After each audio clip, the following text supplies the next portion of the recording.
楼里加装电梯，我垫付了8万加装费，还作为业主代表跑前跑后协调各种琐事。没想到电梯装好后，竟被邻居和物业联合限制使用，美其名曰我家住2楼，用不上电梯。我二话没说，直接联系施工队强拆电梯。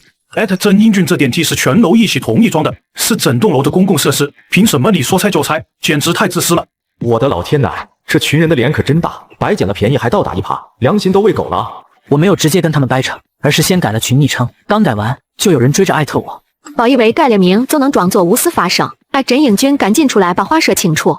装电梯的10几万费用，我一人垫了90%，剩下的就几户较高楼层凑了点，你们大多数人1分钱没出。从跑出建局办审批，找靠谱的施工队，到天天盯着施工进度，调解邻里间的各种矛盾，全程都是我一个人忙活。请假扣的工资，来回跑的路费就不说了，光时间就搭进去快2月，连我年假都用上了。怎么着？我又出钱又出力，最后就为了被你们限制用电梯，真当我是面团捏的是吧？那谁让你是业主代表？这都是你该做的事，为我们这些人服务是你的义务。我是业主代表没错，但不是你们的免费苦力。另外，我已经跟物业说了，不做这个代表了，以后别再拿这个说事。电梯都装好了，你住2楼本来也走不了几步路，不让你用又能怎么样？非闹着拆电梯，存心跟我们全楼人作对是吧？而且住高楼层的大多是老人和小孩，上下楼多不容易，你一个年轻力壮的，好意思跟老人小孩抢电梯用，心眼也太小了吧？也别跟我扯什么楼层高低，或者是老人小孩之类的话，我只认一个理，我出了钱出了力，就该享受对应的权益。既然你们不让我用，那这电梯我就只能拆了。反正是老旧小区，爬楼梯又能累到哪去呢？之前没电梯也照样过，都是街坊邻居，难道不该同甘共苦吗？你这么说就太伤和气了，大家抬头不见低头见的，至于吗？当然至于，就因为你们理直气壮想占我便宜，还好这栋楼的邻居平时没什么来往，要是都是熟络的，今天怕是直接要当面吵起来了。小珍啊，是我们考虑的不周全，让你心里不舒服了。你要是真介意，就算我们上下楼麻烦点，也能去跟物业说说，把你的电梯权限打开。对，郑英俊你放心，我们明天一早就找物业把权限给你恢复。对不起啊，让你费心又受委屈了。瞧这假惺惺的样子，还想用道德绑架和以退为进拿捏我，真当我好欺负？陈英俊，你见好就收吧，非把老人小孩都逼得上下楼不方便，你心里才舒坦是吧？不肯真心实意开权限是吧？行，那咱们就极限2选1，要么把我垫付的装电梯的钱，还有我跑手续的交通费、误工费1分不少的给我，要么就拆电梯，你们自己选。我们那个都不选，有本事你就真让人来拆。好，这话是你说的，可千万别后悔。我转头就给施工队打了电话，敲定了拆电梯的时间。我倒要看看，等电梯真拆了，他们还能不能这么硬气？就在这时，物业经理的电话打过来了。这英俊，小区里不少业主向我反映，你在业主群里说话太冲，把邻里关系都搞僵了，有这回事吧？那得看从哪头说。从我这边来讲，我已经够克制的了。这英俊，你别忘了，你可是业主代表，不就是个电梯使用的事吗？值得你这么上纲上线，闹得沸沸扬扬？退一万步说，就算你出钱出力最多，可这也是你身为业主代表的义务。实不相瞒，我对自己这业主代表当的也挺失望的，所以这代表我不干了。这群只想占便宜的自私邻居，我也伺候不起。您让大家重新选一个吧。这英俊，你这是什么态度？这就是你跟物业工作人员沟通该有的样子吗？态度都是相互的。你们伙同邻居偷偷关我电梯权限的时候，怎么没想过要好好说话？你简直不可理喻！我干脆利落地挂断了电话。业主群聊里依旧消息一条接着一条。不就垫了点钱吗？搞得自己吃了天大的亏似的。一个男人心眼比针眼还小。可不是嘛，就住个2楼，爬楼梯能累着他，不让用电梯还跟要死要活似的，至于这么矫情吗？我今儿就把话撂在这钱我可以不要了，这电梯我也拆定了，不信咱们就走着瞧。这时发小楚生正好打电话喊我出去吃晚饭，我收起手机，换了件衣服就出门了。在小区门口的家常菜馆坐下后，楚生掏出手机看了看，接着就一个劲拿眼镜瞟我。怎么了？有啥事直说。我的乖乖，曾英俊，你这是把你们小区的邻居全得罪光了吧？还有人把这事发到本地论坛了，说你小气巴拉，欺负小区里的老人和小孩呢。在其他几个发小好奇又气愤的目光中，我把装电梯的前因后果简单说了一遍。真是好久见了，你们小区这群人也太不要脸了吧！占着你说的钱装的电梯，还反过来倒打一耙抹黑你，什么人啊？这是后面有需要哥几个去撑场子的情况，尽管开口，我们绝对力挺你。放心，肯定不会跟你们客气。业主群里的争吵还没消停，转眼就到了周一拆电梯的日子。这天早上我起了个大早，刚洗漱完，就听见敲门声。开门一看，几个发小全堵在我家门口了。你们今天不用上班吗？怎么全跑我这来了？今天不是要拆电梯吗？你一个人去，我们不放心，跟你一块去，省得那群邻居少无赖，欺负人。简单收拾了一下，我和几个发小一行人浩浩荡荡出了门。不出所料，刚到单元楼的电梯口，就看到一群邻居堵在门口。不让施工队的师傅进门。物业的人也在旁边站着，表面上装模作样劝和，实则全程偏帮着那些邻居。哟，都在呢，这阵着是专门在等我的。真英俊，你私自找外人来小区拆电梯，损坏公共设施，就不怕我们物业告你吗？这群人怕不是脑子不清醒，真以为我联系施工队拆电梯会不跟街道和相关部门报备？那可真不好意思啊！拆电梯的事我早就跟社区住建局报备过了，所有手续一应俱全，合法合规。经理，拆电梯可是相关部门同意的，您该不会想跟相关部门对着干吧？物业经理脸色涨红，却说不出一句话来了。可在场的邻居却不依不饶。真英俊，咱们都是一栋楼的邻居，抬头不见低头见的，你真要为了这点事把邻里关系彻底闹僵吗？拆了电梯，楼里的老人孩子上下楼多不方便，真出点什么事，你担得起这个责任吗？差不多就得了吧，小珍，给大家个台阶下，也给自己留条路，别这么的理不饶人，整天没完没了的。不管你们怎么说，今天这电梯我拆定了，天王老子来了也没用，我说的。真英俊，别以为你掏了几个臭钱就了不起，今天你也要敢拆，大伙轻饶不了你。这群人嘴上喊的一个比一个凶，却没一个敢往前多走2步，全是些纸老虎。我刚准备上前跟他们好好掰扯掰扯，几个发小先按捺不住了。笑死人了，整栋楼占着人家的大便宜，不知道感恩就算了，还舔着个大脸，逼迫人家继续让步。我长这么大，头一回见这么没脸没皮的。难怪来这么多人，合着是仗着人多，想欺负人少是吧？真是666，我们英俊又出钱又出力，给全楼装了电梯，最后自己连碰都碰不得，还被你们颠倒黑白泼脏水，真是林子大了什么鸟都有，今天可算开眼了。这是我们楼栋的家事，跟你们几个外人有什么关系？轮得到你们多嘴吗？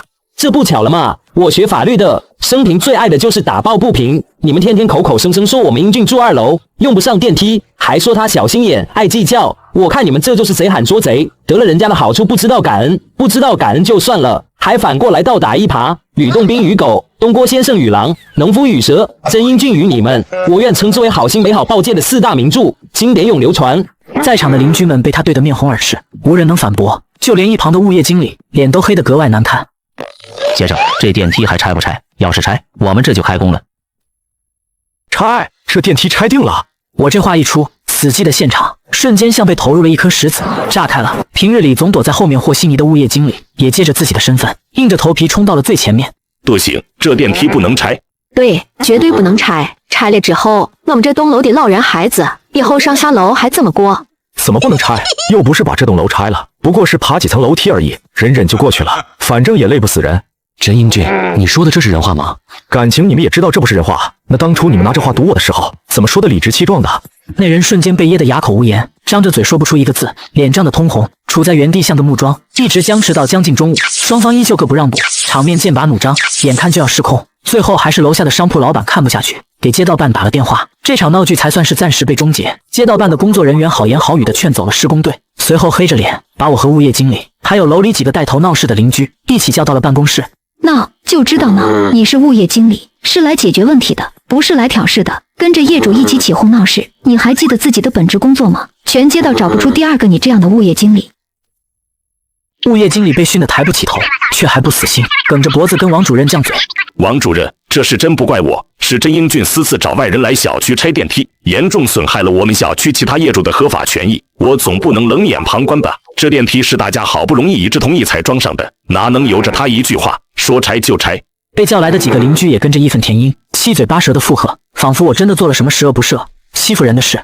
这是在今天之前，真英俊就已经跟街道和住建局报备过了，拆电梯的申请是我批的，上级部门也都同意了。这事你知道还是不知道？他早上好像确实提过一嘴。行，既然你清楚，那我今天就得好好问问你了。您问，我知无不言。你刚才说装电梯是全楼业主一起出力办成的事，可据我了解，提议装电梯是业主们自己提的，但后续联系施工队、对接住建局，跑各种审批手续，协调邻里矛盾，全都是真英俊一个人在忙活，这点你否认吗？物业经理想开口解释，被王主任一个抬手直接制止了。看着他欲言又止的模样，王主任继续说：这电梯的加装费用前后花了10万，我没记错吧？你们说这是全楼凑的钱，可据我所知，光是真英俊一个人就垫付了8万。至于这剩下的钱，还是楼里几户高楼层的业主凑的，大部分人1分钱没出，这事你承不承认？物业经理耷拉着脑袋，乖乖点了点头，连大气都不敢出。那些刚才还义愤填膺的邻居也蔫了大半，只有那个大长脸还不死心，梗着脖子辩解。可他是业主代表啊，为大家服务本来就是他该做的事情呀。本来就是他该做的事情。别说他只是个大家自发推选的业主代表，就算是我们街道的正式工作人员，也没有替居民承担大额开销的义务。更何况他还搭进去这么多时间和精力，你们凭什么觉得这是理所当然的？这10万是明面上的开销，还有那些看不见的，跑审批的交通费、请假扣的工资、协调邻里矛盾费的心力，这些你都看不见吗？你作为物业经理，不仅不帮忙搭把手，还联合业主限制他使用电梯，你扪心自问，对得起自己的工作，对得起业主交的物业费吗？我跟他说过的，这些事可以在周末或者下班时间再做。这就是你给的解决办法吗？你有没有想过，住建局和施工队的工作人员周末也休息，他一个普通上班族哪来的那么多空余时间？你倒好，上下嘴皮子一碰就完事了，还装出一副为他考虑的样子。冯经理，你真的替你的业主考虑过吗？物业经理被问得哑口无言，支支吾吾说不出一句完整的话。那几个原本还气势汹汹的邻居，气焰也早就灭了，一个个低着头，不敢吭声。现在电梯装好了，你们舒舒服服的用上了，转头就把工程挤兑走，说着是公共的电梯，却不让他用，还反咬一口，指责他小心眼、不懂事。我真搞不懂，他到底是业主代表，还是你们的免费苦力？凭什么就得任劳任怨，不求回报的为你们付出？那他也不能私自决定拆电梯啊！这电梯装在楼里，就是公共财产咧。我花的钱，我出的力，让你们免费蹭了这么久，已经够意思了，怎么还成你们的公共财产了？装在咱们楼里，供大家用，那就是公共的。按你这说法，这栋楼还是开发商的呢，这电梯跟你们又有什么关系？轮得到你们来争？在业主群里骂我还不够，还跑到本地论坛发帖抹黑我，说我欺负老人，占小便宜，小心眼。我没直接找你们兑现开麦，已经算给你们留脸了，你们还蹬鼻子上脸，真当我好欺负是吧？冯经理在本地论坛发帖抹黑甄先生，这事是真的？是有人说甄英俊这是做的不地道，我们发帖就是想争取点大家的理解和支持，可没想过要抹黑他。合着就是被人当枪使了，还傻呵呵的不知道，心甘情愿做别人的炮灰。整栋楼这么多住户，除了你们几个，谁真想来当这个出头鸟？事办成了，是你们大家的功劳，一起沾光；事办砸了，就是你们几个煽风点火，破坏邻里关系，法不责众，最后倒霉的只有你们几个而已。这话一出，以大长脸为首的几个邻居都愣住了，脸上满是错愕和慌张，显然是被我说中了心事。最终，王主任一锤定音，做出了最终决定。就像甄先生说的，要么你们把他垫付的电梯费、跑腿费、误工费一分不少的还给他，要么就同意他拆电梯。给你们3天时间做出决定。如果再发生今天这样堵门闹事的情况，社区会联合物业对参与的业主进行公示批评，情节严重的还会上报街道办，记入居民信用档案。我谢过王主任后，率先转身走出了办公室。走到门口，我停下脚步，回头看向身后灰头土脸、垂头丧气的几个人。现在你们满意吗？你别得意，我们有的是办法和手段。一行人深深看了我一眼，快步离开了。等所有人都离开后，我忽然想起一件事，转身又走回了办公室。王主任看到我，有些疑惑地问道：“事情不是都解决了吗？怎么又回来了？”我抓了抓头发，有些不好意思地向王主任说出了自己的请求。王主任听完后沉吟了片刻：“行，我知道了，你先回去，我再跟相关部门沟通一下，尽快给你答复。”离开社区办公室，刚下楼就看到等在不远处的几个发小。刚刚那几个家伙出来的时候，那脸拉得老长，跟丧家之犬似的，给我看爽了，太解气了。午饭吃了吗？没呢，这不一直等你吗？怕你吃亏。撑，那今天我请客，想吃什么随便点，不用跟我客气。好啊，那我要吃小区门口那家自助火锅，馋好久了，一直没舍得去。我暂时把电梯的烦心事抛在脑后，跟发小们说说笑笑，往饭店的方向走去。晚上，我刚躺在床上准备休息，手机就被接连不断的震动起来。我打开业主群，消息已经99加了。我懒得一条条翻找，直接点开了我的消息。甄英俊你可以啊，为了拆电梯，怕是给街道的人塞了不少好处吧？不然怎么会处处向着你？哎，甄英俊，你真就铁了心，跟全楼邻居对着干死吧？你以后还想在这小区住吗？不怕一出门就被人戳脊梁骨吗？哎，这甄英俊说出去的话就是泼出去的水。你要是真敢拆电梯，我看你以后怎么在这小区待下去？真是不见棺材不掉泪的东西。我没跟他们废话，直接把刚加上的王主任拉进了业主群。什么情况？这是吵什么呢？下一秒，我直接引用了邻居一的那条消息，王主任。您看，这位邻居说我给您塞了好处，您才站在我这边的，这事还得您亲自解释下，还我个清白。甄英俊，你有病吧？你故意的是吧？王主任，您别误会，我没那个意思，肯定是甄英俊花言巧语蛊惑您才会做出这样的决定。不存在谁蛊惑谁的情况，我做任何决定都是基于事实依据，公平公正。如果哪位业主不服这个决定，可以直接来社区办公室找我当面谈，没必要在背后造谣生事，到处泼脏水。与其把心思放在这些没用的地方，不如好好想想怎么解决眼下的问题。按邻居一针对你的不实言论，我作为街道办工作人员，也是受害者，暂且对你做出公示批评的处罚，你接受吗？如果有异议，咱们也可以往上反映。我接受，王主任。那就好，你们楼栋内部的事，我就不参与了，先退群了。说完，王主任就干脆利落地退出了群聊，徒留一群人在群里面面相觑。邻居一这个结果，你还满意吗？曾英俊，你给我等着！别跟我扯这些没用的。你们现在的当务之急是赶紧想办法，要么还钱，要么接受拆电梯，别在这放狠话。行，曾英俊，我告诉你，这事没完。我没再回复他的消息。3天后，我正准备去业主群提醒他们时间快到了，赶紧做决定。手机忽然收到了邻居大长脸发来的转账，我直接把转账退了回去。紧接着，他的消息就发了过来，语气带着几分讨好。英俊啊，全你收下，电梯的事就这么翻篇，行不行？大家还是邻居，别把关系闹太僵。钱我不要，这事也翻不了篇。我已经联系好施工队了，明天一早就来拆电梯，你们都做好准备。不过话说回来，你这出头鸟当的，还挺乐在其中。估计是被我说中了心事，大长脸沉默了。我笑了笑，继续给他发消息。我这人脾气向来不好，他们在我这讨不到任何好处。你说他们下一个目标会不会是没把事办好的你？你少在这挑拨离间，我才不会信你的鬼话。大家都是邻居，不会这样的。爱信不信，反正我提醒过你了，你们应该还商量着要整我吧？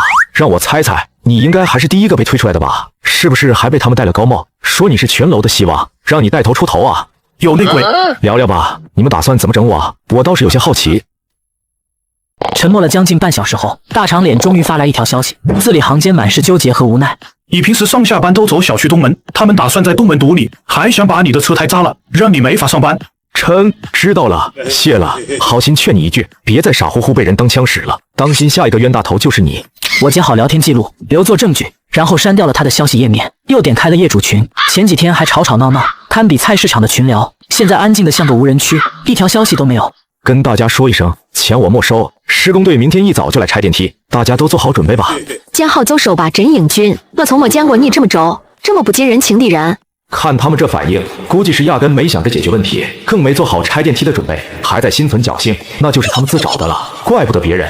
第二天一早，我联系了施工队，得知他们已经到小区门口后，立马收拾好东西下楼。张鹏他们几个跟上次一样，早早就在楼下等我，非要跟我一起去。跟上次不同的是，有了街道办的警告和处罚，楼里的邻居们虽然都围在电梯口，虎视眈眈地看着，却没再敢堵门，只是一个个都用怨毒的眼神盯着我。我压根没把这些眼神放在眼里，跟施工队的师傅走进了单元楼。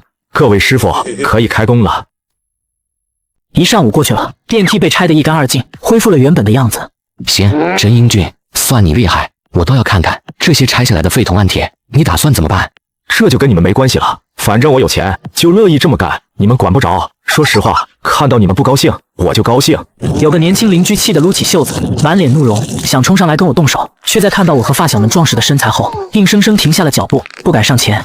怎么着，还想动手？正好我学法律的，让我看看故意伤害罪怎么判。提醒你们一句，大家都是成年人了，动手打人是要负法律责任的，别一时冲动，做了傻事，后悔一辈子。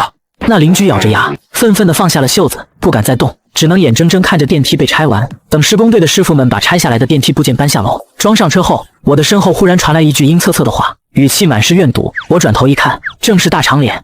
孙英俊，咱们抬头不见低头见，你给我等着，我不会放过你的。不好意思啊，我明天就搬离这个小区了，以后咱们再也见不到了，我也不用等着了。至于你有这闲工夫针对我，还不如想想接下来你要怎么跟这些如狼似虎的好邻居们相处吧。没错，这就是我那天折返社区办公室跟王主任说的请求，托他帮忙打清房源。没想到这么快就有了结果，找好了新的住处，环境比这好多了。惊不惊喜，意不意外？大长脸的脸色陡然变得铁青，我没再理会他，和发小们离开了。搬离小区1周后，我从消息灵通的张鹏口中得知了楼里的消息。就之前那个跟你对着干的小子，被楼里的邻居给教训了，听说挨了好几顿，实在忍不了，才把事情全说出来了，把那些人都供出来了。果然跟我猜的一样，他终究还是成了替罪羊。据说就是从电梯被拆了之后开始的，没了电梯，高楼层的邻居上下楼不方便，就把一肚子的火气全撒在了那个人身上，埋怨他没本事，连这件事都办不好，才让电梯被拆了，害他们遭罪。那些人下手是真狠，不光白天堵他，问候他，晚上还去敲他家的门，往他家门口扔东西，听说他胳膊都折了，住了好几天院。这么狠，这也太过分了。不过说起来，这事儿还是我报的警，实在看不下去他们这么欺负人，太过分了。那大长脸也是个硬气的，出院后直接把自己被针对的前因后果全发到了网上，还配了自己受伤的照片，引起了不少网友的关注。他家里人知道后也怒了，直接报了警，非要追究到底。现在帽子叔叔已经介入调查了，小区物业和社区也全力配合调查，没几天就把那些参与打架的人全查出来了，现在都被带走了，接受调查。大长脸家里不接受和解，非要让他们坐牢，那些人不光要被拘留，搞不好还要蹲大牢。那个物业经理结果咋样？被处理了吗？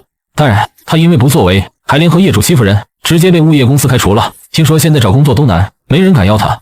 要是按故意伤害罪起诉的话，那些人最少也得判3年以下有期徒刑。不过这都是他们应得的。英俊，还好你搬得快，不然指不定还会被他们缠上，惹一身麻烦，那就太不值了。可怜的英俊，差点就栽在这群人手里了。还好你跑得快，脱离了苦海。正常点，我又没吃亏，反倒是出了一口恶气。不过话说回来，这次还要多谢哥几个帮忙撑场面，不然我也不会这么容易全身而退。有你们是我的福气。又说这话，太肉麻了。走，撸串去。好，我请客。至于那些被拘留、即将踩缝纫机的邻居，还有被开除、找不着工作的物业经理，都是他们应得的下场。而这一切都已经跟搬离了老旧小区的我没有任何关系了。至此，我的生活彻底回归平静。